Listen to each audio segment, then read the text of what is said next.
morning students. In today's video, we will discuss types of holders of negotiable instruments. There are two types of holders. One is holder and second is holder in due course.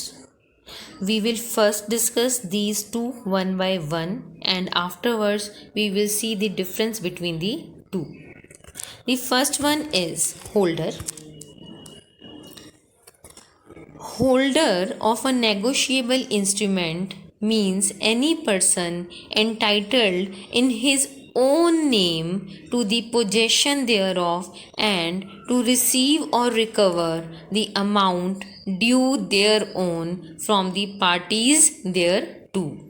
यानी कि जिसके नाम में instrument है और जो payment recover करने के लिए राइट रखता है. This has been specified under section 8. So, in order to be called as a holder, the person must satisfy the two conditions. First, he must be entitled to the possession of the instrument and he must be entitled to receive or recover the amount due thereon from the parties concerned. Next हमारा आता है holder in due course.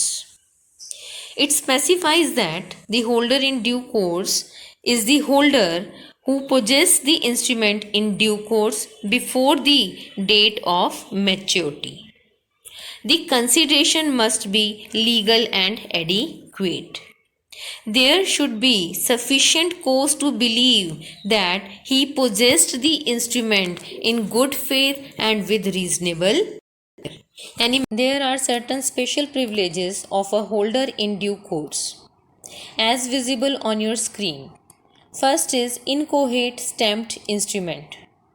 According to section 20 of the Act, if any person signs and stamps an inchoate instrument and delivers the same to any other person, then he cannot hold against the holder in due course that the instrument has not been completed according to his instructions. Inchoate stamped instrument हमने पढ़ा था that one party stamps and signs and rest of the formalities are filled by the second party. तो इस case में जो drawer है वो इस चीज़ को बाद में होल्ड नहीं कर सकता कि होल्डर इन ड्यू कोर्स ने इंस्ट्रक्शंस के अकॉर्डिंग इसको फुलफिल नहीं किया है. Second is liability of prior parties. Section 36. All the prior parties to a negotiable instrument like maker, drawer, acceptor continue to be liable to the holder of the negotiable instrument until the instrument is properly discharged. Next is fictitious payee. Third one is fictitious payee under section 42. If the instrument is drawn against the fictitious person, then he cannot be held against the holder in due course that the drawer of the instrument was a fictitious person, as was held in the case of Cooper versus Mayer. Next is without consideration. Even in case of no consideration, the holder in due course cannot be held responsible. Next, conditional delivery. According to section 46 and 47. Once a negotiable instrument has been transferred to a holder in due course, no other party to the instrument can be relieved of its liability thereon, on the grounds that the delivery of the negotiable instrument was conditional and it was for a specific purpose only. तो कोई भी party अपने आप को save नहीं कर सकती against the holder in due course related to conditions. Next is cleansed of all defects. According to section 53. Once a negotiable instrument passes through the hands of a holder in due course, it becomes free from all defects. Next is unlawful means. Section 58. इसमें भी the holder in due course cannot be held against for the unlawful means. Next, every holder is a holder in due course. Section 118. The courts are bound to presume that the holder of a negotiable instrument is a holder in due course. So these are the special privileges to the holder in due course.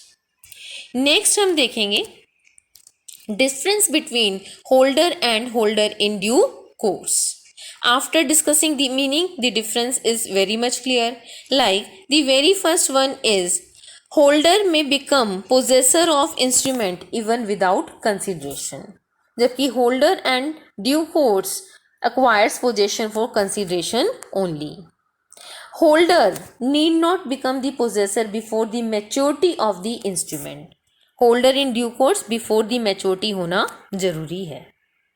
Holder need not become the possessor in good faith, जबकि ये holder in due course के लिए necessary condition है. Holder cannot have a better title than that of transferor, जबकि holder in due course have a better title than that of transferor. Holder cannot enforce his rights against all the prior parties, जबकि holder in due course को ये special privilege available है कि वो all prior parties के against अपने rights enforce कर सकता है अंडर सेक्शन 36. होल्डर को कोई स्पेशल प्रिविलेजेस नहीं मिलते, जबकि होल्डर इन ड्यू कोर्स को many special privileges are available as discussed in the previous slide. So these are the major differences between holder and holder in due course. With this we come to an end of the main topic, that is types of holder of negotiable instrument. Thank you.